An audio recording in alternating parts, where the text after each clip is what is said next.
మనం పెరగబోతున్నాయి. ఇవాళ వాటిని గమనంలోకి తీసుకోకుండా పీపీపీని వ్యతిరేకిస్తాం. నువ్వెందుకు ఇచ్చావు? గంగవరం ఎందుకు ఇచ్చావు? కృష్ణపట్నం ఎందుకు ఇచ్చావు? అనేక ప్రాజెక్టులకి నువ్వు ఇచ్చావు. మరి నువ్వెందుకు ఇవాళ అడ్డుకుంటా ఉన్నావు? నువ్వు అడ్డుకున్నా ఆగేది కాదు. Very clear. మెడికల్ కాలేజీని సత్వరమే అన్ని ప్రాంతాల్లో పూర్తి చేసి మెడికల్ సీట్లు సాధించుకుని మన రాష్ట్ర బిడ్డల ప్రయోజనాలు కాపాడతాం. వైద్య రంగంలో అభివృద్ధిని సాధిస్తాం. పేదలకు, నిరుపేదలకి 25 లక్షల రూపాయల ఇన్సూరెన్స్ పథకం ఇవ్వడం అంటే చిన్న విషయం కాదు. ఆ కుటుంబాలకి భారతదేశంలో ఎక్కడా లేదు. 25 లక్షల రూపాయలు ఆ కుటుంబానికి సాలీన వైద్యం చేసుకునే సౌకర్యం మనం కల్పిస్తా ఉన్నాం. ఇవన్నీ మార్చి, అభివృద్ధిని మార్చి, శాడిస్ట్ మనస్తత్వంతో వ్యవహరిస్తున్న వైఎస్ఆర్ పార్టీ నాయకుల ద్వారా మీరు ఇప్పటికైనా మారండి. మీరు మారకపోతే ప్రజలు ఆల్రెడీ తిరస్కరించారు, ఇంకా మరోసారి తిరస్కరిస్తారు. అది కూడా ఆలోచన చేసుకోమని హెచ్చరిక చేస్తా ఉన్నాం. ఎందుకంటే ఈ రోజున అసెంబ్లీలో అనేక విషయాల మీద మేము చర్చిస్తాం. కనీస ఇంగిత జ్ఞానం లేని కొంతమంది వక్ర భాషను చెబుతారు. ఈ మధ్యకాలంలో అసెంబ్లీలో కొన్ని సమస్యల మీద రాష్ట్రం ప్రతిపక్షం లేదు. అసెంబ్లీ శాసనసమావేశాలు మొదలయ్యేటప్పటికే నేనేం చెప్పాను? ప్రతిపక్షం లేకపోయినా ప్రతిపక్ష బాధ్యత మేము తీసుకుంటాం. లోటుపాట్లు వెలుగులోకి తెస్తాం, సరి చేసుకునేదానికి ప్రయత్నం చేస్తాం. ప్రజా సమస్యల మీద స్పందించి ప్రభుత్వం పనిచేసేలాగా చూస్తామని చెప్పాం. లోటుపాట్లు ఎత్తి చూపుతామన్నాం. దాపరికాలు ఎక్కర్లా, జీవోలు దాయాల్సిన అవసరం లేదు. రాష్ట్ర ప్రయోజనాలు, మన రాష్ట్ర బిడ్డల భవిష్యత్తు కోసం, మన పరిశ్రమల అభివృద్ధి కోసం, నిరుద్యోగ నిర్మూలన కోసం కృషి చేస్తాం. దానికి వక్ర భాషను చెబుతారు. నేను ఈ మధ్యకాలంలో 2-3 ఇష్యూస్ మీద, చేనేత కార్మిక రంగం మీద విషయాలు రైజ్ చేశాం. ఆప్కోకి రావాల్సిన బకాయిలు రిలీజ్ చేయడంలా, ఆప్కో సొసైటీలకు ఇవ్వడంలా ఫలితంగా చేనేత కార్మికులు ఇబ్బంది పడుతున్నారు. ఇవన్నీ అమలు చేయాలని కోరుతాం, ఒత్తిడి చేస్తాం. ప్రభుత్వమే ఒత్తిడి చేస్తాం. ఆర్థిక శాఖ మీద, మంత్రుల మీద ఒత్తిడి చేస్తాం. అయ్యా డబ్బు రిలీజ్ చేయండి, చేనేత కార్మికులకు డబ్బు రావాలి, వాళ్ళకి పని కల్పించాలని చెబుతాం. అలాగే రాష్ట్ర పరిశ్రమలకి ఉపాధి కల్పించాలి, రాష్ట్ర పరిశ్రమలు కాపాడాలి. ఇవాళ నూలు మిల్లులు కానీ, పంచదార మిల్లులు కానీ అన్ని దెబ్బతినిపోయినాయి. వాళ్ళకి ఇవ్వాల్సిన రాయితీలు అందలే. గత 5 ఏళ్లలో ₹1 రిలీజ్ చేయలే. పెనుభారం రాష్ట్ర ప్రభుత్వమే పడింది. ఈ ప్రభుత్వం రిలీజ్ చేయడానికి ఆర్థిక ఇబ్బందులు వస్తా ఉన్నాయి. అవన్నీ వెలుగులో తెస్తాం. పరిశ్రమలు కాపాడండి, ప్రభుత్వం కాస్త ఏదో సహాయం చేయండి అని చెబుతాం. దానికి వక్ర భాషను చెబుతారు. ఈ మధ్య అసెంబ్లీలో ఒక విషయంలో నేను మాట్లాడా. ఫోర్టిఫైడ్ రైస్ ఉంటుంది. ఫోర్టిఫైడ్ రైస్ అంటే పౌష్టికాహారాన్ని పెంచేది. చౌకతల దుకాణం ద్వారా ఇచ్చే ధాన్యంలో యొక్క పోషకాహారాలు పెంచడం కోసం fortified rice 1% fortified rice mix చేసి ఇస్తారు. అది కేంద్ర ప్రభుత్వం ఆదేశం, సబ్సిడీ కేంద్ర ప్రభుత్వం ఇస్తుంది. దానికి రాష్ట్రంలో మిల్లులు ఉన్నాయి. మనకి 14 మిల్లులు ఆ స్థాయిలో ఉన్నాయి. వాళ్ళకి ఆర్డర్ లేకుండా ఎక్కడో పంజాబ్, గుజరాత్, హర్యానా వాళ్ళకి ఇస్తా ఉన్నారు. మన దగ్గర ఇండస్ట్రీ ఉంది. ఇక్కడ అనేక మంది దాని మీద బతుకుతూ ఉన్నారు. వాళ్ళకి ఇవ్వటంలే. మేము అదే అడిగాం. రాష్ట్రంలో ఉన్న వాళ్ళకి ఇవ్వకుండా బయట వాళ్ళకి ఇస్తానంటారు, రాష్ట్రంలో ఉపాధి కల్పించాలి కదా అని అడిగాం. అప్పుడు చెప్పాం, అధికారులు కూడా ఏం చేస్తారు, వాళ్ళు ఇచ్చినే చెబుతారు, మంత్రులు ఏం చెబుతారు? మంత్రులు కూడా ఏం చేయలేరు. అధికారులు ఏ సమాచారం ఇస్తే ఆ సమాచారం మంత్రులు చెబుతారు. ఎప్పుడైనా అంతే. ఒక ప్రశ్న ఇస్తే అవునండి, కాదండి, లేదండి అంటారు. తర్వాత మళ్ళా సబ్సిడీకి వెళ్ళినప్పుడు, సప్లిమెంట్కి వెళ్ళినప్పుడు గంటల డిబేట్ జరుగుతుంది. ఫస్ట్ ఆన్సర్ ఏమొస్తుంది? అవునండి, కాదండి, లేదండి అని వస్తుంది. ఇది తరతరాలుగా జరిగే ప్రాసెస్. ఇది దాంట్లో మార్పు రాదు. దాని మీద మేము అడుగుతాం. నేను అడిగాను, అయ్యా అధికారులు చెప్పింది చిలక పలక పలకొద్దండి, వాళ్ళు ఏదో చెబుతారు, వాళ్ళ కమిషన్ వాళ్ళు తీసుకుంటారు, ఇది మంచిది కాదు. మన రాష్ట్రంలో ఉన్నాయి, ఇదిగో డేటా, ఇదిగో small media industry, small and medium ఇండస్ట్రీకి రాయితీలు ఏమని ఉంది. 10% మళ్ళీ వాళ్ళకి రాయితీలు ఏమని ఉంది. అది వదిలేసి అది లేదంటారు వాళ్ళు అధికారులు. దాని మీద నేలేశాను. దాన్ని లోకల్ గా ఉన్న కొంతమంది నాయకులు వక్ర భాషని చెప్పి, బుచ్చయ్య గారు ఏదో మా పార్టీని మాట్లాడా, మా నాయకులు మాట్లాడారని తప్పుడు ప్రచారం చేశారు. దాన్ని పట్టుకుని వైఎస్ఆర్ పార్టీ వాళ్ళు తోకంలాగా. బాధ్యత కలిగిన వాళ్ళం అధికారంలో ఉన్నప్పుడు, ప్రతిపక్షం లేనప్పుడు అనేక సమస్యలు ఎత్తుతాం. నేను గైడ్ చేస్తున్నా, చాలా మందిని గైడ్ చేస్తున్నా. యువకులు వచ్చారు, యువతులు వచ్చారు, అమ్మాయిలు చక్కగా వర్కౌట్ చేస్తున్నారు, అబ్బాయిలు వర్కౌట్ చేస్తున్నారు, చదువుకున్న వాళ్ళు, మేధావులు వచ్చారు. వాళ్ళని గైడ్ చేస్తున్నాం. How to tackle the issues, result ఎలా తెప్పించుకోవాలి. ఒక చోట ఒక ప్రాజెక్ట్ ఆగిపోయింది. ఒక ప్రాజెక్టు కాలువ మీద పడవలు లేవు, అనేక మంది మరణించారు కాలువలు దాటుతా. దానికి బోర్డు వంతెన కడితే ఆగిపోయింది. 7 ఏళ్లుగా ఆగి ఉంది. మేము అడిగాం, క్వశ్చన్ వేసాం, సమాధానం రాలా. అసెంబ్లీలో మళ్ళా స్పీకర్ గారికి లెటర్ పెట్టి దాని మీద వర్కౌట్ చేసాం. ఇవాళ కదిలింది. నీకేం సంబంధం అంటే రాష్ట్ర సమస్యల మీద స్పందిస్తాం. అనంతపూర్ కావచ్చు, ఆదిలాబాద్ కావచ్చు, చిత్తూరు కావచ్చు, ఈస్ట్ గోదావరి కానీ ప్రతి సమస్య మీద మాట్లాడతాం. దాని చేతగాని దద్దములు వక్ర భాష అని చెప్పి ఇవాళ చంద్రబాబు గారు, పవన్ కళ్యాణ్ గారు అవగాహనతో ముందుకెళ్తున్నారు. లోకేష్ గారి సారథ్యంలో ఒక అవగాహన ఉంది రాష్ట్రం మీద, రాష్ట్ర సమస్యల మీద. ఎక్కడికైనా వెళ్తే ఆ సమస్యను ఎలా పరిష్కారం చేయాలో వెలుగులోకి వస్తామని. పవన్ కళ్యాణ్ గారు వెళ్తున్న చోట ఆయనకు సమస్యలు అనేక మంది వస్తాయి, ముఖ్యమంత్రి గారు దృష్టికి వస్తాయి. అవన్నీ తీసుకుని ఇద్దరు చర్చించి దాని పరిష్కార వేదికగా వెళ్తూ ఉన్నారు. ఇవాళ ఉప్పాడలో సమస్య కావచ్చు, సముద్ర కోతకు సంబంధించి కావచ్చు, ఎంఎన్ఆర్జీఎస్ వర్క్స్ కావచ్చు, జల మిషన్ సంబంధించిన కేంద్రంతో ముడిపడిన సమస్యల మీద ఇద్దరు వర్కౌట్ చేస్తున్నారు. ఎట్టా విడగొట్టాలి? జగన్మోహన్ రెడ్డి పాత్ర ఏంటి? డిస్ట్రక్టివ్, కన్స్ట్రక్టివ్ కాదు, డిస్ట్రక్టివ్. నిర్మాణాత్మకం లేదు, ప్రతిపక్ష బాధ్యత లేదు. అసెంబ్లీకి రారు, జీతాలు తీసుకుంటారు. ఎందుకు రారు అసెంబ్లీకి? అసెంబ్లీకి వచ్చి మాట్లాడవచ్చు కదా. ఆ రోజున మేము మాట్లాడుతుంటే మమ్మల్ని మాట్లాడేలా, ప్రతిపక్షంగా మేము వెలుగెత్తి చాడుతుంటే మమ్మల్ని మాట్లాడేలా బయటకు గెంటారు. మీరు రారు, మీకు మైకులు ఇస్తాం మాట్లాడినంటే రారు. దాన్ని ఇవాళ జనసేన, తెలుగుదేశం, బీజేపీ కలిసికట్టుగా ముందుకెళ్తా ఉన్నాయి. మోడీ గారి సహకారం తీసుకుంటూ రాష్ట్రంలో ఆర్థిక ప్రగతి సాధించుకుంటూ ముందుకెళ్తున్నాం. అనేక సమస్యల పరిష్కారం దొరుకుతూ ఉంది. విశాఖ స్టీల్ని కాపాడుకోగలిగాం, రైల్వే జోన్ సాధించుకోగలిగాం, పోలవరాన్ని 27 కల్లా పూర్తి చేసే లక్ష్యంలో ముందుకు సాగుతా ఉన్నాం. అమరావతి వేగంగా పనులు అవుతా ఉన్నాయి. రాయలసీమ ప్రాజెక్టులన్నీ పట్టాలు ఎక్కించి ముందుకెళ్తా ఉన్నాయి. పరిశ్రమలన్నీ ఏమి చేతగాని దద్దములు రెండు పార్టీల మధ్య చిచ్చు పెట్టడం కోసం, నాయకుల మధ్య ఓరి చేయడం కోసం కొంతమంది ఆవారా వాళ్ళు ఉంటారు. కొన్ని పార్టీల్లో ఉంటారు, అన్ని పార్టీల్లో ఉంటారు. ఆవారా వాళ్ళు చేతగాని దద్దములు వక్ర భాషలు చెప్పి తప్పుదారి పట్టించే వాళ్ళకి హెచ్చరిక చేస్తున్నా. మీ ఆడల పప్పులు ఉడకవు నా దగ్గర అని కూడా వాళ్ళకి హెచ్చరిక చేస్తా ఉన్నా. 100% నేను చెప్పాం, మొదటి రోజు చెప్పాం. ఎప్పుడూ ఉంది నాకు, ఇవాళే కాదు. 85లో నేను ఎమ్మెల్యేగా ఉన్నప్పుడు కూడా అసెంబ్లీలో అనేక సమస్యల మీద ఎత్తేవాడిని. మీరు రికార్డు చూస్తే 4 సంవత్సరాలు దుమ్ము దులుపుకుంటూ వెళ్ళిపోయేవాడిని. అనేక సమస్యల మీద, రాష్ట్ర సమస్యల మీద ప్రతిదీ ఎత్తేవాడిని, పోరాటం చేసేవాడిని. దాని రిజల్ట్లు వచ్చాయి. అనేక కార్యక్రమాలు అమలు చేయించడంలో నేను పాత్ర ఉంది. పార్టీలు 44 సంవత్సరాలు సీనియర్ లీడర్గా నాకు పాత్ర ఉంది. ఇవాళ సమస్యలు ఉన్నాయి, జటిలమైన సమస్యలు ఉన్నాయి. అనేక కాలేజీలు, పాఠశాలల నిర్మాణం ఆగిపోయి ఉన్నాయి. వాటిని కంప్లీట్ చేసుకోవాలి. అధికారుల అలసత్వం ఉంటుంది. ఎందుకు లభించలేదు? లభించకుండా ఎలా ఉంటుంది? ఇన్నేళ్ల అనుభవం పనికి రావాలి కదా. అసెంబ్లీకి వెళ్ళి కాఫీ టీలు తిని రావడానికి కదా, తాగి రావడానికి కదా. ఉన్న మేధస్సు కానీ, ఉన్న అవగాహన కానీ రాష్ట్రానికి ఉపయోగపడాలి. మీ జర్నలిస్టుల సమస్యలు వస్తాయి, ఎత్తుతాం. జర్నలిస్టుల సమస్యలు వాళ్ళకు ఉన్నాయండి, వాళ్ళ ఇన్సూరెన్స్ ఉందండి, వాళ్ళ ఇళ్ల స్థలాల సమస్య ఎత్తుతాం. మాదే తప్పేం లేదు. మీరు ఒక భాగమే, జర్నలిస్టులు ఒక భాగమే.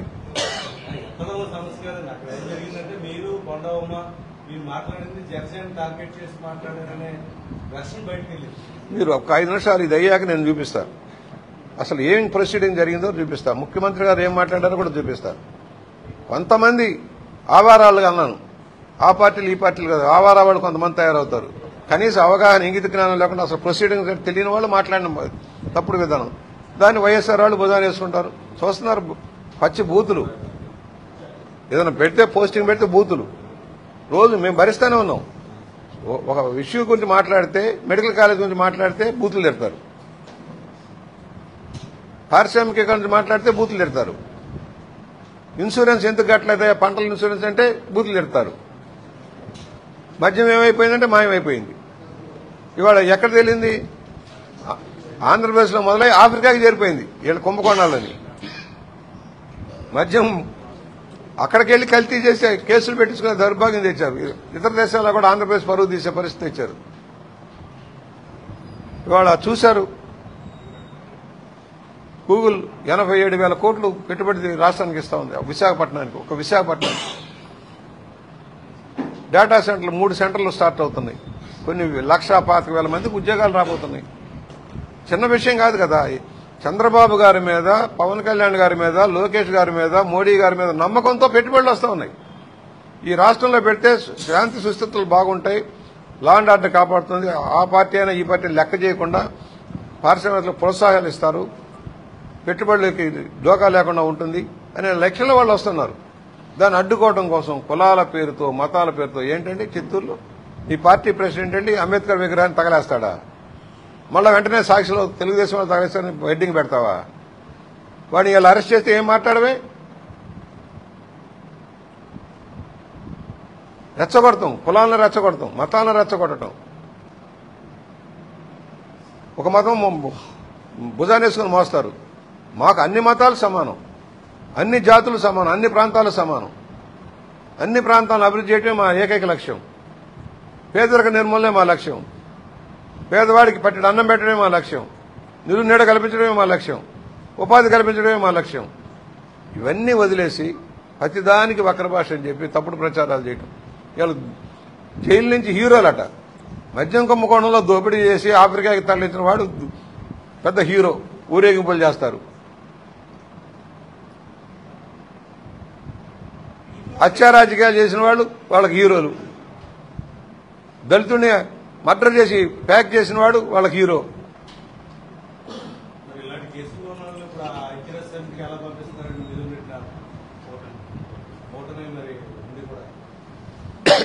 చట్ట ప్రకారం నడుస్తున్నాం.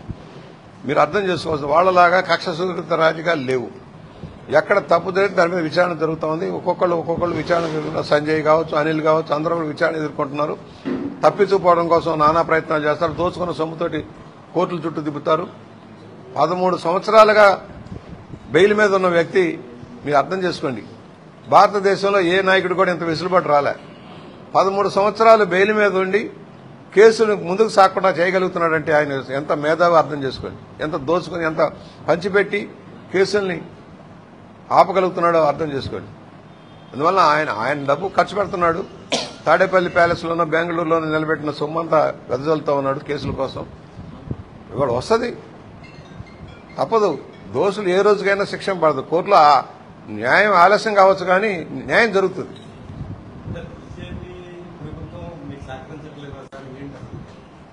కోర్టులో మనం జోక్యం చేసుకోలేము. కోర్టు ఆల్రెడీ సుప్రీంకోర్టు ఆదేశం 1 year లోపల కంప్లీట్ చేయమంది. కేవలం 7 కోట్లు 8 కోట్లకే 10 12 జైలు శిక్ష అనిపించిన వాళ్ళు ఉన్నారు, హర్యానాలో కానీ బీహార్లో కానీ. మరి ఇక్కడ కొంచెం లేట్ అవుతుంది. దాని మీద ఆపోహలు ఉన్నాయి, అపార్థాలు ఉన్నాయి. కానీ న్యాయం ప్రకారం మేము వెళ్తున్నాం. న్యాయం ప్రకారమే కోర్టుల ద్వారానే వెళ్తున్నాం. ఆల్రెడీ వస్తుంది కదా. గాలి జనార్దన్ రెడ్డికి బెయిల్ ఎలా వచ్చింది? ఇవన్నీ కూడా జరుగుతాయి. ఎందుకంటే కోర్టులో కొన్నాళ్ళు ఉంచుతారు, బెయిల్ ఇస్తారు, విచారణ జరుగుతుంది. విచారణ సుదీర్ఘంగా. దురదృష్టం ఏంటంటే భారతదేశంలో న్యాయం ఆలస్యం అవుతుంది. సుదీర్ఘ విచారణ జరుగుతాయి. అది రెక్టిఫై కావాల్సిన ఉంది. ఏదో అంటారు సామెత, గెలిచిన వాడేమో ఇంటికి వచ్చి ఏడ్చాడంట, ఓడినాడేమో కోర్టులో ఏడ్చాడంట. అలాగా అన్యాయం జరిగినప్పుడు కొంత లేట్ అవ్వచ్చు, న్యాయం జరుగుతుంది. 100% శిక్ష పడతారు. బాగా ఎస్టాబ్లిష్ చేశారు, అన్ని చేశారు, బెయిల్ వచ్చింది. తర్వాత ఐక్యరాజ్య సమితికి కేంద్రంలో ఉన్న పార్టీ ఏ విధంగా పంపిస్తుంది? మాకు తెలుగు ఎంపీలకు కావాలి. పార్లమెంటు విషయాల్లో మనం జోక్యం చేసుకోలేం. పార్లమెంటు ప్రొసీడింగ్స్ లో వాళ్ళ దారులు వాళ్ళు వెళ్తారు. అసెంబ్లీ ప్రొటెక్షన్, అసెంబ్లీ స్పీకర్ గారు చర్యలు తీసుకుంటారు. అక్కడ జాతీయ రాజకీయాలు వేరేగా ఉంటాయి. మనం డిమాండ్ చేసి మీరు పంపించదు చెప్పలేము. వాళ్ళు చూసుకోవాలి. శిక్ష అమల్లోకి వచ్చేటంత వరకు వాళ్ళని మనం దోషులు అంటానికి వీలు లేదు, ఏ పార్టీకి సంబంధించిన వాళ్ళైనా. అందువల్ల ఆ కొనసాగినంత కాలం కొనసాగుతూ ఉంటుంది. ఆ తర్వాత ఎవరి కర్మాలు అనుభవిస్తారు. బ్రహ్మాండంగా ఉంది. వాళ్ళు ఒకటి ఆటో కార్మికులకు నష్టం జరగలే. నెంబర్ 1 ఎందుకు జరగలేదు చెప్తా. రూట్ బస్సుల్లో ఎక్కువ వెళ్తారు. డొంక సర్వీసులు చేసేదంతా ఆటో వాళ్ళు. ఇవాళకి డొంక సర్వీసులు ఆటో వాళ్ళు రావాలి కదా. బస్ స్టాండ్కి రావాలి, బస్సుకి ఎక్కాలంటే మళ్ళీ అక్కడ రావాలి కదా. ఆటో వాళ్ళకి పని తగ్గల. కానీ గతంలో కూడా ఆటో కార్మికులకి ఉచిత కొత్తగా ఆటో కొనుక్కోవడానికి బట్టలు ఇచ్చే కార్యక్రమం అమలు చేశాం. మళ్ళీ ఇవాళ 15,000 ఇస్తున్న వాళ్ళ సంక్షేమం కోసం రాబోయే రోజుల్లో సొంత ఆటో పథకం కూడా ప్రారంభించడానికి ప్రయత్నాలు చేస్తున్నాం. బ్రహ్మాండం. శ్రీశక్తి అద్భుతం. వాళ్ళు అడుగుతున్నాం, ఎక్కడికి వెళ్ళినా కూడా బ్రహ్మాండంగా చెబుతున్నారు. 35,000 కోట్ల రూపాయలు ఒక సంవత్సరంలో మనం పెన్షన్లు ఇవ్వగలిగామంటే చిన్న విషయం కాదు. 12 నెలల కాలానికి 35,000 కోట్ల రూపాయలు మనం వాళ్ళకి ఇచ్చాం. ఏం చేయాలి? 10,000 కోట్లు రాత్రి తల్లికి వందనం కింద ఇచ్చాం. ఒక సంవత్సరంలోనే అన్ని పథకాలు అమలు చేశాం. జగన్మోహన్ రెడ్డి లాగా అబద్దాలు చెప్పి పబ్బం గడుపుకోలే. ఒక సంవత్సరం ఎగ్గొట్టి 2 సంవత్సరాలు ఇస్తామని ఒక సంవత్సరం పెట్టేసి ఎగ్గొట్టలా. డ్రైవర్లు కండక్టర్లు బాగా ఇబ్బంది పడుతున్నారు. చాలా వాళ్ళకి కష్టంగా మారింది. బస్సులు పెంచుకుంటే సిబ్బందిని అదే ఆ ప్రయత్నంలో కూడా ఉంది. ఒకటి ఆర్టీసీ కొత్త బస్సులు కొనాలని, అవి కూడా రాబోయే రోజుల్లో ఎక్కువగా ఏసీ బస్సులు పెట్టాలని, అలాగే ఎలక్ట్రికల్ బస్సులు పెట్టాలని, భారం తగ్గించుకోవాలన్న ఆలోచనలో ఉన్నారు. అవైపు కూడా ఆర్డర్ ఇస్తున్నారు, బస్సులు ఆర్డర్ ఇస్తున్నారు, కొత్త ఆర్డర్లు ఇస్తున్నారు. ఆర్థికంగా కొన్ని ఇబ్బందులు ఉన్నాయి, లేకపోతే రాత్రి రావు, ఆకాశం నుంచి ఊడిపడవు. We're trying our level best to improve the public transportation system. మొన్న ఉన్నారు గ్రీన్ ట్యాక్స్ 20,000 15,000 వేసాడు, 3,000 తగ్గించాం. వాళ్ళ మీద కేసులు కడతానంటే కేసులు కట్టొద్దని చెప్పాం. ఇవన్నీ కూడా ఒకటి రియల్ ఎస్టేట్ రంగాన్ని అభివృద్ధి పొందాలో నడిపి, రియల్ ఎస్టేట్ కుదేలవకుండా చూసి, ఎందుకంటే దానిలో కొన్ని లక్షల మంది ఆధారపడి ఉంటారు. ఆర్థిక ప్రగతికి అది కూడా ఒక ఆధారం కనుక వాళ్ళకి రాయితీలు చాలా నాలా ట్యాక్స్ ఎత్తేసాం. అసలు మీరు అర్థం చేసుకోవాల్సిన 6 సూత్రాలు కాదు, అనేక సంస్కరణలు వస్తా ఉన్నాయి. ఇవాళ భవన నిర్మాణ రంగంలో పెనుమార్పులు వస్తా ఉన్నాయి. వాళ్ళు ప్రోత్సహించాలని, రియల్ ఎస్టేట్ ప్రోత్సహిస్తే ప్రతి ఒక్కళ్ళకి ఇల్లు అనే కళ నెరవేరుతుందనే భావనలో మేము వెళ్తా ఉన్నాం. అసెంబ్లీలో బాలకృష్ణ గారు చేసిన వ్యాఖ్యలు జనసేన తెలుగుదేశం పార్టీ నుంచి గ్యాప్ ఇచ్చినా ఆ వ్యాఖ్యలు మీరు ఏ విధంగా చూస్తారు? అవి అనవసరంగా ఆయన సంబంధం లేని విషయం మన కాంగ్రెస్ డాక్టర్ గారు ఎత్తారు, దానికి ఈయన రియాక్ట్ అయ్యారు. అసలు సమస్యలు వేరు. ఏదైనా అది పరస్పరంగా అవగాహనతో వెళ్లేది. సినిమా ఇండస్ట్రీకి సంబంధించి వాళ్ళొక భాగం, అంతవరకు ఎంతవరకు గౌరవించాలో అంతవరకు గౌరవిస్తాం. ఎవరిని తక్కువ పని చేసినా నాకు సంబంధించి అందరం మిత్రులే. కులాలు మతాలు తేడాలు లేవు. ఎన్నేళ్ల చరిత్రలో అందరం మిత్రులే, అందరం కలిసే ఉంటాం. ఇవాళ దాని గురించి పెద్దగా మనం డిబేట్ చేసేది కాదు. అది సర్దుకుని వాళ్ళు చూసుకుంటారు అదంతా కూడా. ఎందుకంటే పవన్ కళ్యాణ్ గారు పెద్ద నటుడు, బాలకృష్ణ గారు పెద్ద నటుడు, చిరంజీవి గారు పెద్ద నటుడు, వెంకటేష్ గారు అందరూ అన్నదమ్ములాగా ఉన్నారు సినిమా ఇండస్ట్రీలో. అది జరిగిన సంఘటన, జగన్మోహన్ రెడ్డి చేసి తప్పు మీద జరిగిన సంఘటన అది. దాన్ని అలా చూడండి, కానీ వీళ్ళ మధ్య వైరుధ్యాలు కాదు. పవన్ కళ్యాణ్ వాళ్ళందరూ స్నేహితులే, అందరూ కలిసికట్టుగానే ప్రయాణం చేసేవాళ్ళు ఈ సినిమా నటులంతా. జగన్మోహన్ రెడ్డి ఆ రోజున ఇండస్ట్రీని హ్యూమిలియేట్ చేసి, ఇన్సల్ట్ చేసి, నువ్వెంతలనే పరిస్థితి ఇచ్చాడు కనుకనే ఆ సంఘటన గురించి డిబేట్ కొంచెం వచ్చింది. అది పెద్ద ఇష్యూగా.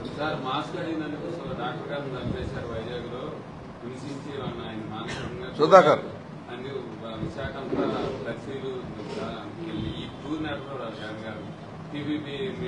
నేను ఒకటే చెబుతున్నా, పిన్నెల్లి సోదరులు మర్డర్లు చేస్తే ఆయన చంకలో ఎక్కించుకున్నావు.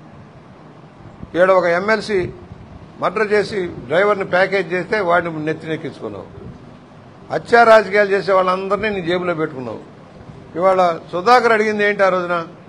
అయ్యా మాకు కనీసం వైద్యం చేస్తాం, మాస్కులు ఇప్పించండి అన్నాడు. ఆయన చేసి తప్పేంలే.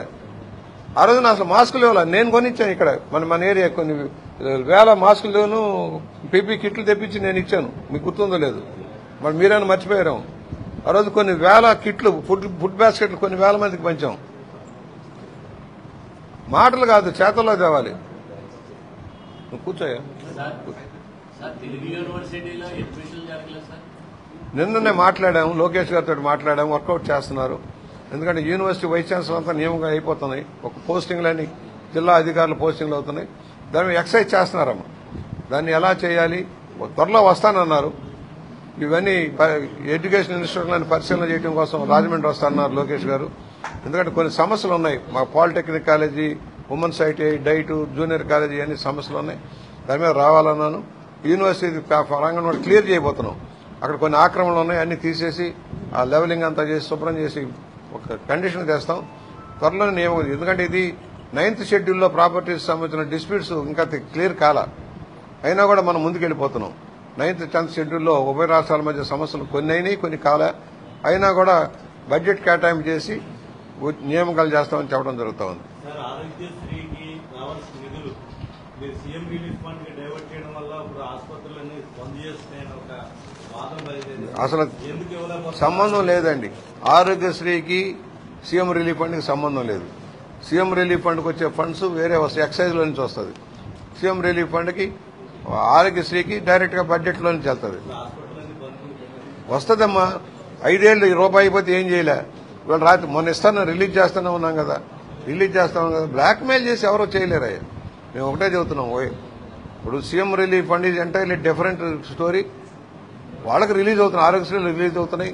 మరి గతంలో 5 ఏళ్ళు రానప్పుడు మీరు ఏం చేశారు? ఎందుకు రాలా? మీ ఆ పాత బాకీలు తీర్చడానికి మాకు సరిపోతుంది. ఆరోగ్యశ్రీ బిల్లులు కానీ అన్నీ కలిపి ఎమ్మెల్యేగా మందులు ఇస్తారు మాకు. 5 ఏళ్ళు మందులే ఇలా, ప్రతి నెల మందులు ఇస్తారు. 5 ఏళ్ళు మాకు మందులే రాదు, ఒకసారి వచ్చినాయి 5 ఏళ్లలో. ఇప్పుడు అక్కడికే వస్తున్నా. ఇప్పుడు రాజమండ్రి రూరల్లో ఈ రోజుకి 212 మందికి 2,45,87,796 ఇచ్చాం. ఈ రోజు ఒక్కరోజు 10,07,000 7 వార్డుల్లో కొంతమందికి ఇస్తున్నాం. నిన్న ఒక 12-14 లక్షల రూపాయలు రూరల్ మండలంలో ఇచ్చాం. మొన్న ఒక 10-12 లక్షల రూపాయలు. ఈ నెలలోనే 35,60,000 ఇచ్చాం. రికార్డే 35,60,000 వారం రోజుల నియోజకవర్గంలో ఇచ్చాం. ఇంకా ఉన్నాయి అన్ని. ఒకటి, ఎవరికి రూపాయి ఖర్చు కానియట్లేదు. పేపర్ వర్క్ కూడా మా ఆఫీసే చేస్తుంది, అది కూడా చెబుతున్నా. పేపర్ వర్క్ కూడా మా ఆఫీస్ చేస్తుంది. చెక్కులు ఇచ్చేటప్పుడు ఆ నాయకులందరినీ పిలిచి వాళ్ళ సమక్షంలో ఇస్తున్నాం. ఎవరు కూడా ఇన్వాల్వ్ కాకుండా రూపాయి కూడా. ఎవరైనా నాయకులు ఏ పార్టీ ఆ పార్టీ లేదు, కులాలు లేవు, మొత్తం ఎవరు వచ్చినా వాళ్ళ పేదరికాన్ని బట్టి రికమెండ్ చేసి ఇచ్చేస్తున్నాం. నాకు తెలియదు వాళ్ళ గురించి, తెలియదు. రకరకాల మనుషులు రకరకాల అయ్యని నేను మాట్లాడినా. నా ఆఫీసులో తప్పుంటే చెప్తే నేను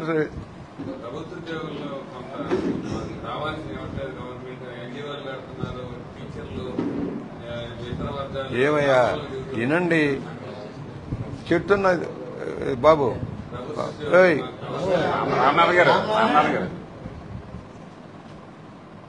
పండున్న చెట్టుకి రాయేస్తారు. 5 ఏళ్లు రూపాయి ఇవ్వకపోతే ఏం మాట్లాడాల. ఇవాళ మాక్సిమం రిలీజ్ చేసుకుంటూ వెళ్తున్నాం. ఆర్థిక ఇబ్బందులు ఉన్నా కూడా బిట్లు బిట్లుగా రిలీజ్ చేసుకుంటూ వెళ్తున్నాం. అసలు మిమ్మల్ని బయటకే రానిలేదు కదా ఆ గవర్నమెంట్. మీ సమస్య చెప్పుకోవడానికి విన్నారా? మిమ్మల్ని పిలిచారా? మీరు మాట్లాడారా? మీతో స్వయంగా మాట్లాడారా? మీకు గౌరవించారా? తరిమి కొట్టారు, జైళ్లు నింపారు. మరి వీళ్ళు ఏం మాట్లాడతారు నాయకులు? ఓ చెప్తారు, చేస్తున్నాం. మేము అందరినీ గౌరవించుకుంటాం. ఇవాళ 16,600 పోస్టులు భర్తీ చేశాం. 6,000 పోలీసు కానిస్టేబుల్ పోస్టులు భర్తీ చేశాం. మళ్ళా పోలీసులు 11,000 పోస్టులు పిలుస్తున్నాం. మళ్ళా డీసీ మళ్ళా లోకేష్ గారు నిర్ణయం డిసెంబర్కి మళ్ళా 2వ డీసీ వేస్తున్నారు. 4,60,000 ఉద్యోగాలు భర్తీ చేశాం. ప్రైవేట్ రంగంలో కానీ ప్రభుత్వ రంగంలో కానీ ఇప్పటికి వివిధ శాఖల్లో భర్తీ చేసుకుంటూ వెళ్తున్నాం. 4 పోస్టులు 5 పోస్టులు ఖాళీలు ఉన్నాయని భర్తీ చేసుకుంటున్నాం. మీకున్నది నిజమే. మీ ప్రావిడెంట్ ఫండ్లకు సంబంధించిన సమస్యలు అవన్నీ క్లియర్ చేస్తా ఉన్నారు. ఆర్థిక సర్దుబాటు మాకున్నాయి. ఎంఎన్ఆర్జీఎస్ ఆగి ఉంది. కేంద్రం నుంచి డబ్బు రావాలి. ఆ నిర్వాహక ఆ మహానుభావుడు చేసిన తప్పు వల్ల వాళ్ళ ఆడిట్ రిపోర్ట్ మనం ఫేస్ చేయాల్సి వస్తుంది. గతంలో చేసిన తప్పులకి డబ్బంతా మిస్లీడ్ చేశారు వాళ్ళు. జల మిషన్ ఆగిపోయింది. ఇవాళ మేము ఎదురు చూస్తున్నాం. మా దగ్గర కూడా పనులు ఆగుతున్నాయి. ఎందుకంటే ఎంఎన్ఆర్జీఎస్ వస్తే కొన్ని గ్రామాల్లో పనులు అవుతాయి. రెండోది కీలకమైన పుష్కరాల సమయంలో 3 నెలల పాటు కార్పొరేషన్ కమిషనర్ లేకుండా చేశారు. నిన్న మొన్న కొత్త యువ ఆఫీసర్ ఆయనకు అవగాహన ఉంది. మీలాంటి సీనియర్ ఏ విధంగా గైడెన్స్ తీసుకుని పుష్కరాలు పూర్తి ఉంచుతారండి. 2 ఏళ్లు ఆయన్ని మధ్యలో 6 నెలలు మార్చారు. కలెక్టర్ గారు వాళ్ళు కదలరు. కలెక్టర్ గారు కానీ జాయింట్ కలెక్టర్ కానీ అందరూ ఆఫీసర్లు వేశారు. సెట్ చేసుకుంటున్నాం. మనం మాట్లాడాం. నేను కూడా మాట్లాడాను. సీఎం గారితో మాట్లాడిన తర్వాత అన్ని సెట్ చేసుకుంటూ వెళ్తున్నారు. నేను రికమెండ్ చేయటం కాదు, ఎలా చేద్దామని. మొన్ననే సీఎం గారు త్వరలోనే మీటింగ్ పెడదామన్నారు. మీటింగ్ పెట్టి ఏదో మాటలు స్టేట్మెంట్లు కాదయ్యా, పనులు కావటం కావాలి నాకు. I'm work man. ఇప్పుడు ఇన్నేళ్లు ఉన్నాను. ఆ పార్టీ అధికారంలో ఉన్నా మన పార్టీ అధికారంలో ఉన్నా అధికారుల దగ్గరికి వెళ్లి సంయమనం చేసి ప్రచార ఆర్భాటాల కంటే పనిచేయడం నా లక్ష్యం. వస్తున్నాం. డ్రైనేజ్ మీద అన్నిటి మీద మాట్లాడుతున్నాం. వస్తుంది. ఇప్పుడు ఆల్రెడీ ఎస్టిమేషన్లు అవుతున్నాయి. ఏ శాఖ ఆ శాఖ వర్కౌట్ చేస్తున్నాం. అన్నీ కలిపి స్క్రూటినీ చేసి ఏది ప్రయారిటీలో చేస్తారు. ఎండోమెంట్స్ కానీ, రెవెన్యూ కానీ, R&B కానీ, పంచాయతీరాజ్ కానీ, ఇరిగేషన్ కానీ ఎవరి పనులు వాళ్ళు చేస్తున్నారు.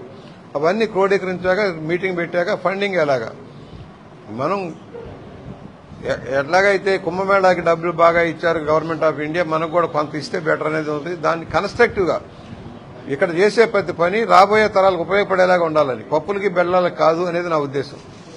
రోడ్లు వేసినా, రోడ్లు వెడల్పు చేసినా, జంక్షన్లు ఇంప్రూవ్ చేసినా, రాజమండ్రి ట్రాఫిక్ కానీ మంచినీళ్ళు కానీ ఇబ్బంది లేకుండా చేయటం. ఇవాళ మీరు డబ్బులు అంటున్నారు. ₹9,20,00,000 తెచ్చాను. ఏది ఆరండి ఇది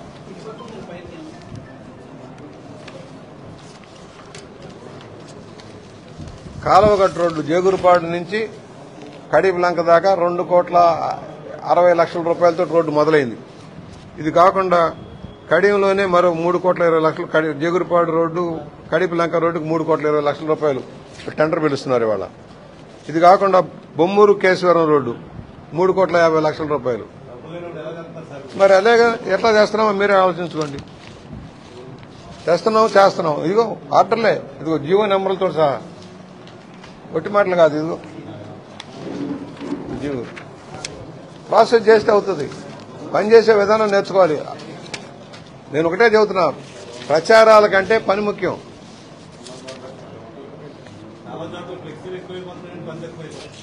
మాకెందుకు ఇదిగో మా నియోజకవర్గంలో ఏం చేయాలో ప్లానింగ్, యాక్షన్ ప్లాన్, ఏ ఊర్లో ఏం చేయాలో ప్లానింగ్ ప్రకారం వెళ్తాం. అనుభవం దానికి ఉపయోగపడాలి. నేను చివరిగా ఒక 2 నిమిషాలు కూర్చో రామకృష్ణ చేయి. ఒక్క నిమిషం అమ్మా, ఒక్క నిమిషం. అయిపోయింది కదా ఇది.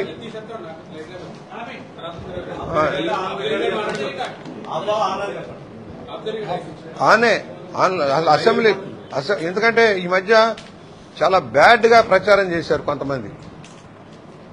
అసలు అసెంబ్లీ ప్రొసీడింగ్స్ తప్పుదారి పట్టించడం, ప్రజలు తప్పుదారి పట్టించడం. వాళ్ళకు గుణపాఠం రావాలంటే మీరు కూడా ఇంటే ఒకసారి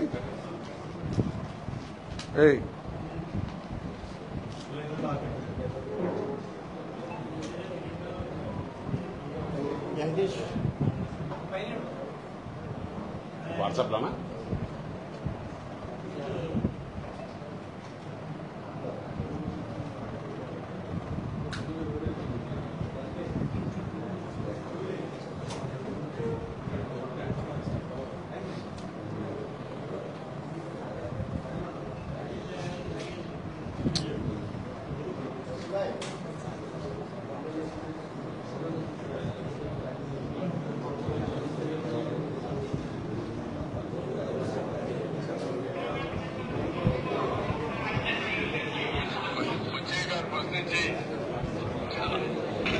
ఒక్క నిమిషం. మైక్ ఏది?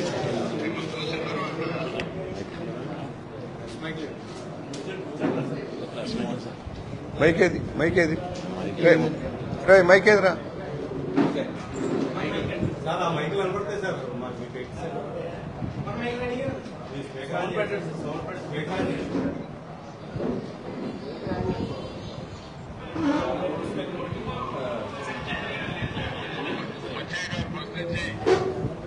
మైక్ వినపట్లే.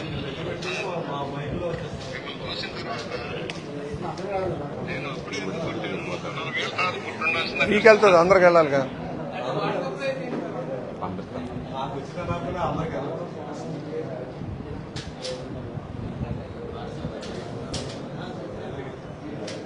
అట్లా కదా వీళ్ళు మరి అదోలంటే వీళ్ళు ఇక్కడ బుద్ధిగా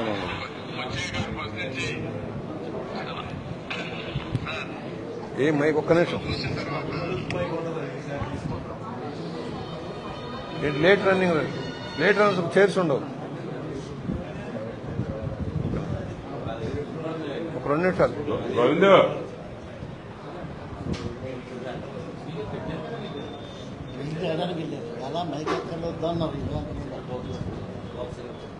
రైల్వే స్టేషన్ ల్యాండ్ ఇవ్వట్లేదని ₹273 పని అన్నారు. ఏదయ్యా?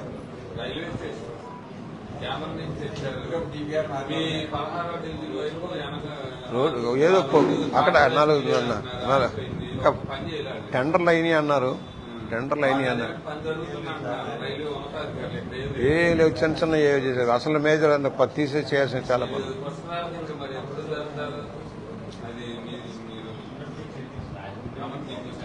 నాకు ఉన్న అవగాహన నేను రికార్డ్ చేసుకుంటున్నా. నేను ఇచ్చేది నా సలహా, నేను చెప్తా. వాళ్ళు ఏం బాధ అవుతారు.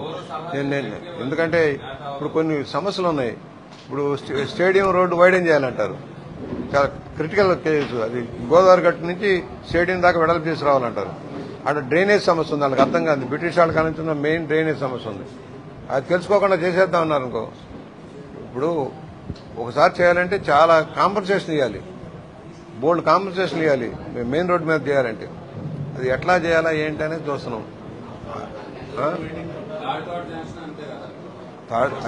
ఇది అవుతుంది, తాడితోట మొదలెడతారు, తాడితోట మొదలెట్టుకుంటూ వెళ్ళిపోతాం. ఆల్రెడీ ప్రాసెస్ అయింది. ఏమయ్యా రాంబాబు?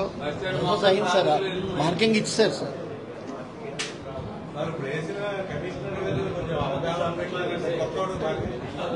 మంచిగానే అన్నారు, కలెక్టర్ గారు కూడా అవగాహన ఉన్నారు.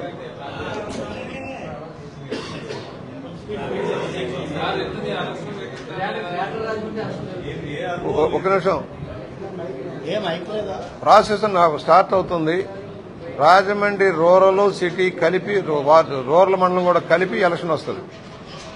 Process is going on.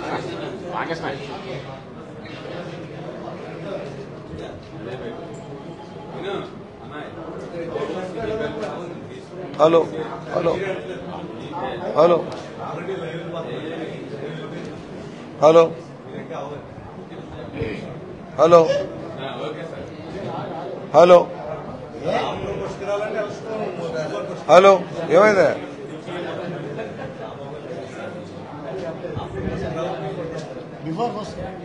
Hello hello hello ఒక్క నిమిషం తమ్ముళ్ళు.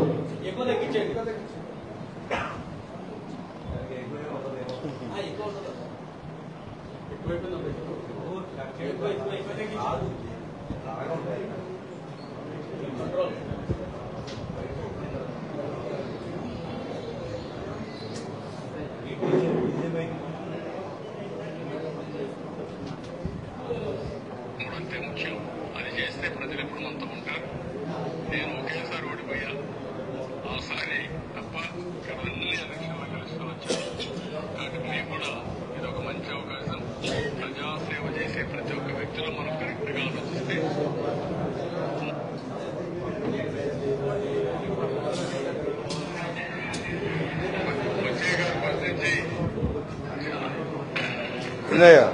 Silence please.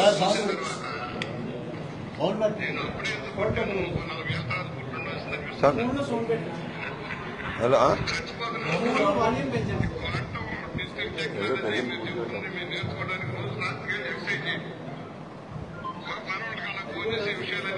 దీంట్లో రావట్లేదు. రాష్ట్రం ప్రగతి ఎలా ముందుకెళ్లాలో దూరదృష్టి ముందుకెళ్తాను. ఆ రోజున మొదటిసారి నన్నే మాట్లాడుతున్నారు విజయవాడలో మహానగరంలో రిఫార్మ్స్ సందర్భంగా. మీరు ఎవరు మాట్లాడతా ఎక్కడ పోయినా మాట్లాడి నేను మాట్లాడాను. ఆ రోజున ఒక మాట చెప్పారు సార్, ఆ రోజున సముద్రాన్ని చిలికినప్పుడు ఆహారం పుట్టింది, ఎవరు మిగడానికి సిద్ధంగా లేరు. అలాగే ఈ రిఫార్మ్స్ ఆహారం మీరే సేకరించాల్సిన పరిస్థితి వస్తుందన్నాను. వచ్చింది, నన్ను పడిపోయింది. కానీ దేశాన్ని మేలు చేశారు. పెట్టామయ్యా. అదేనండి. మీతో పాటు మేము 82 నుంచి కూడా చూస్తాం, గుర్తుకొస్తా ఉన్నాయి. కొన్నింటి నుంచి కూడా సెకండ్ హలో ఇచ్చేవాడు. అలాగే ఫోన్లు పనిచేయని ఫోన్లు వచ్చి సరిగ్గా ఫోన్స్ లో కూడా రిఫార్మర్ మీరే కారణం. మొత్తం రిఫార్మ్స్ తెచ్చి డీసెంట్రలైజేషన్ చేయించిన తర్వాత ఒకసారి చూడు. మార్పు వచ్చేసింది ప్రపంచవ్యాప్తంగా. అందిపుచ్చుకున్నాం కనుక మన బిడ్డలకి మన బిడ్డలు మనం రోజు చూసుకోవడానికి కారణం ఏంటంటే మీరు ఇచ్చిన స్ఫూర్తి, మీరు ఇచ్చిన ఇంజనీరింగ్, మీరు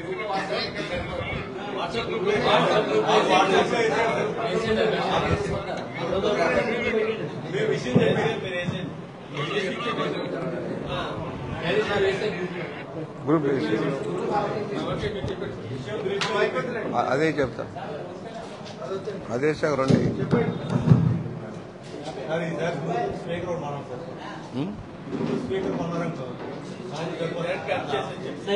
మా వాళ్ళు బాగానే ఖర్చు పెడతారు కానీ ఉపయోగించుకోవడం రాదు. ఇప్పుడు ఆ రోజున వెరీ క్లియర్గా సబ్జెక్ట్ మీద వెళ్ళాం, సబ్జెక్ట్ మీద ఆర్గ్యూ అయింది దాని మీద. ఎందుకంటే నేనే కాదు, మొత్తం చాలా మంది ఎమ్మెల్యేలు కూడా జోక్యం చేస్తున్నారు దాంట్లో. అది మేము కొంచెం గట్టిగానే ఆర్గ్యూ చేసాం. అది ఎవరినో ఒక మంత్రినో ఒక పార్టీనో ఒక వర్గాన్నో చేసేది కాదు. అది ఇష్యూ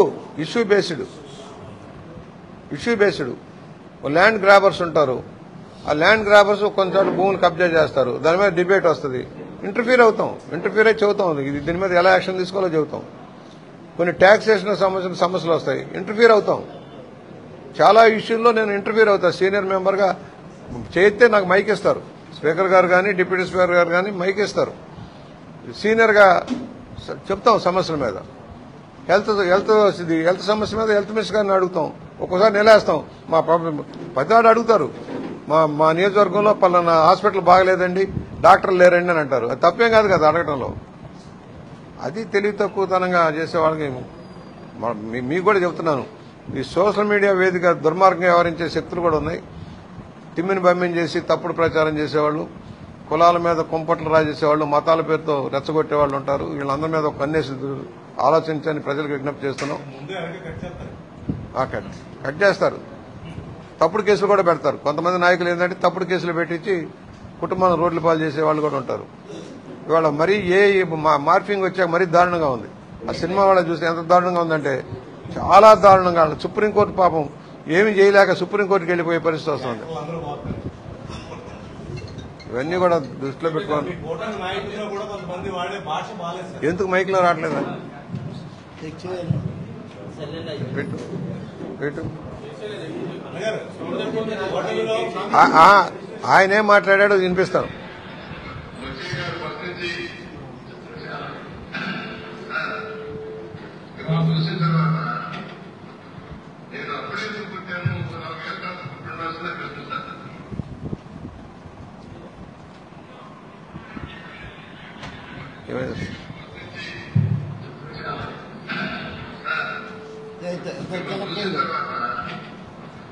నేను అప్పుడే పుట్టాను, 4 ఏళ్ళ తర్వాత పుట్టిన కనిపిస్తాను.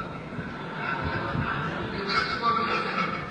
ఎక్కువ తీసుకెళ్ళానంటే మీరు చెప్తుంది నేను నేర్చుకోవడానికి రోజు రాత్రి ఎక్సైజ్ చేయండి.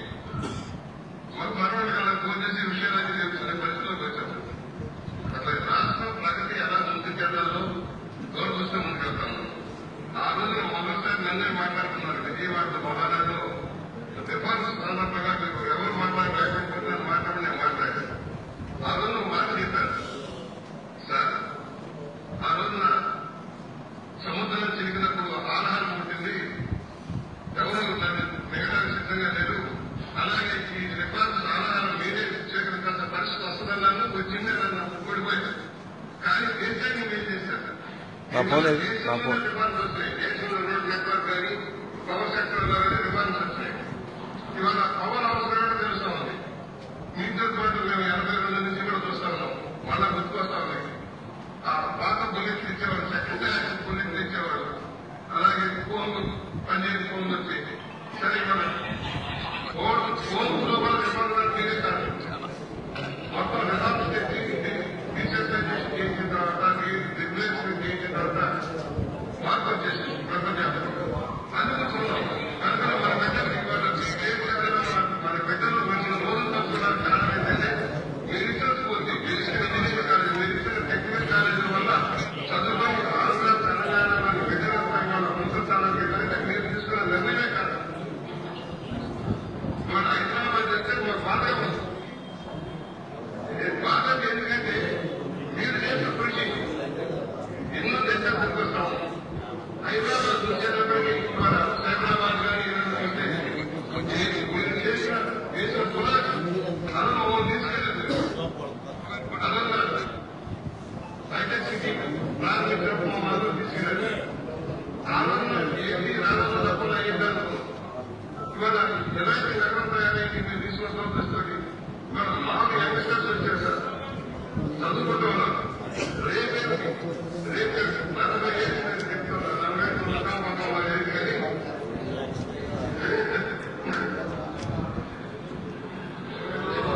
ఎన్ని మార్పులు వస్తాయి సార్? మీరు అన్నట్టుగా ప్రపంచం ఎందుకంటే ఏదైతే మానవ వల్ల ఎఫెక్ట్ తీసుకుంటున్నారో అదే మనకి ఎఫెక్ట్. వీళ్ళు మార్కెట్ అమెరికాని మించిపోయే మార్కెట్ ఇండియాలో ఉంది.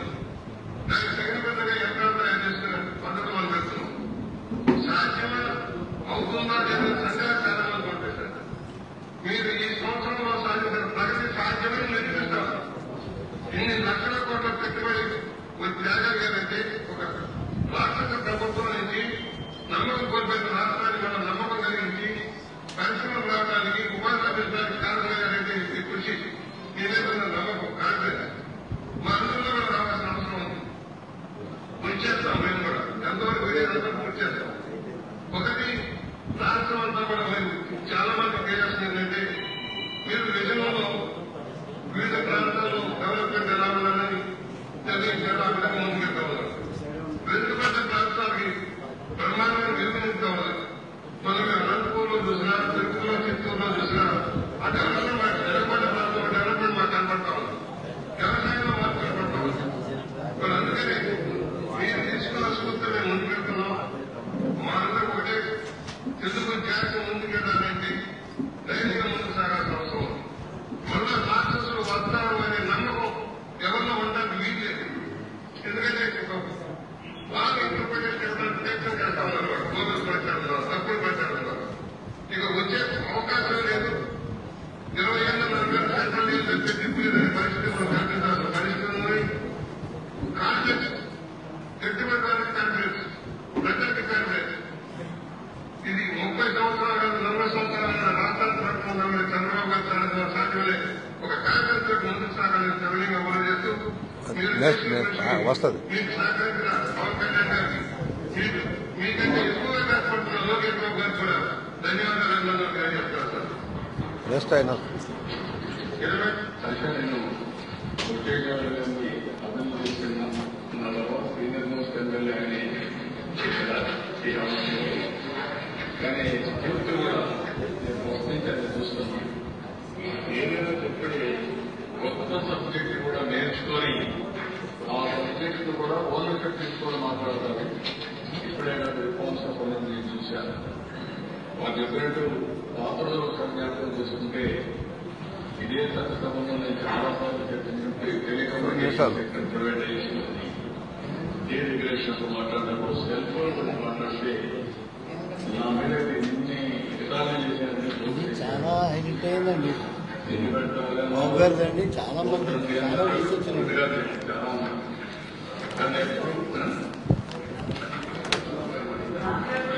డాక్టర్ కూడా అన్నారు. ఇంకా డాక్టర్ దగ్గర నేను ప్రోత్సహిస్తే అనవసరంగా జరగబడతాడని ఇంటికంటే గొడవలు కూర్చున్నాడు. అన్ని ప్రకటనలు చేశారు, ఎక్సెక్టాలు చేశారు. కానీ దేశం ఒకటి మాత్రం సాటిస్ఫాక్షన్ మనం చేసే పనులు చేస్తారు. సుదీర్ఘ రాజకీయాల్లో నేను నమ్మకం సాధించానంటే నేను నమ్ముకున్నది నేను చేసిన కష్టం నేను నమ్ముకున్నా. నేను చేసిన ఫలితాలు ఇప్పుడే చౌదరి గారు అంటున్నారు. తెలంగాణ ఈరోజు పోతే బాధగలదని ఏం కూడా ఉండదు. వాళ్ళు బాగుండాలి. వాళ్ళకంటే ఇద్దరు సమానంగా ముందుకు తీసుకుపోయే బాధ్యత తెలుగు జాతిని నెంబర్ 1గా చేసే ప్రయత్నం తీసుకున్నాను. మనందరం ఇండియన్ భారతదేశంలో ఉండే భారతీయులు కూడా ముందుకు తీసుకున్నాం. అందుకే నేను ఒక మాట చెప్పాను. నేను చాలా మంది పాలిటిషియన్స్ చూశాను ఈ విషయం. కానీ ఒకప్పుడు నేను టెక్నాలజీ మాట్లాడితే వాళ్ళకి అర్థమయ్యేది. నేను వాళ్ళ వెనకాల పడి ఎన్ని ప్రయత్నాలు చేసినా కొంతమంది ఇంక విధిగానే పరిస్థితుల్లో రాజకీయాలు చేసినట్టు చేయలేకపోయారు, అర్థం చేసుకోలేకపోయారు.